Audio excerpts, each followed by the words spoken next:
منظور پښتين پاکستاني ریاست د پښتنو وژلو او تریتم کولو ته کار ویلی.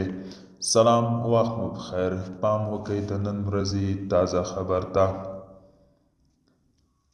د پښتون ژغورنې غورځنګ مشر منظور پښتين وایي چې د پاکستان ریاست تر دې دمه د پښتنو وژلو او تریتم کولو ته خپل کار ویلی.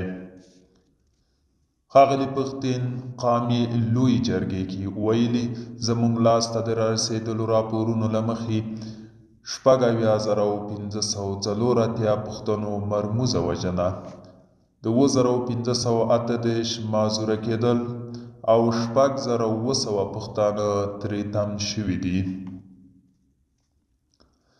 منظور پښتين د دې ټولو ظلمونو پړه د پاکستاني ریاست په غاړه اچولې او زیاته کړې ده چې په تاریخ کې د پنجابي ریاست لخوا ډیر ظلم په پښتنو شوی او روان دی.